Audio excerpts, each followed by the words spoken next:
Le livre du ciel, tome 9, 1er avril 1909.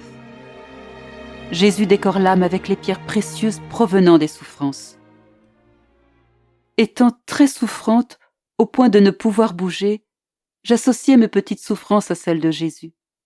J'essayais d'y mettre l'intensité d'amour qu'il met lui-même quand par ses souffrances il glorifie le Père pour réparer pour nos fautes et pour nous obtenir tous les biens. Je me disais, je vais considérer ces souffrances comme si elles étaient miennes et constituaient mon martyre. Mon lit comme s'il était ma croix et mon immobilité comme les cordes qui me tiennent attachée afin que je sois plus précieuse aux yeux de mon bien suprême. Mais les bourreaux, je ne les vois pas. Qui donc est le bourreau qui me déchire tant et me met en lambeaux, non seulement dans mon extérieur, mais dans le plus profond de mon être, tellement que ma vie semble vouloir éclater.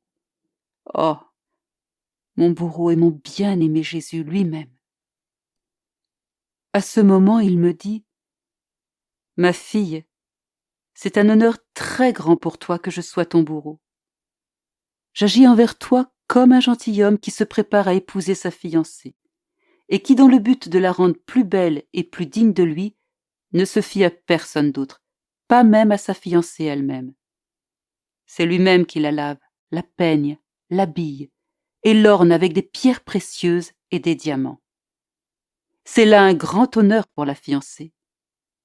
De plus, elle n'a pas à se tracasser avec des interrogations comme « Vais-je plaire à mon époux ou non ?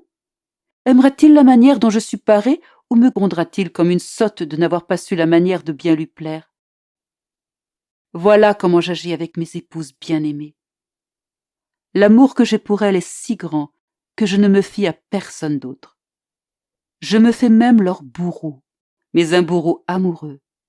C'est ainsi que tantôt je les lave, tantôt je les peigne, tantôt je les habille pour qu'elles soient encore plus belles, tantôt je les pare de pierres précieuses, non celles qui proviennent de la terre et de ces choses superficielles, mais celles que je fais sortir du tréfond de leur âme et qui se forment au toucher de mes doigts qui créent la souffrance de laquelle ces pierres résultent. Mon toucher transforme en or leur volonté, laquelle laisse transparaître toutes sortes de choses magnifiques. Les plus belles couronnes, les vêtements les plus magnifiques, les fleurs les plus odoriférantes et les mélodies les plus plaisantes.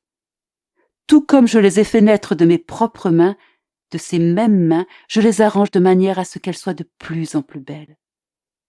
Tout cela se passe dans les âmes souffrantes. Par conséquent, n'ai-je pas raison de dire que ce que je fais en toi est un très grand honneur pour toi ?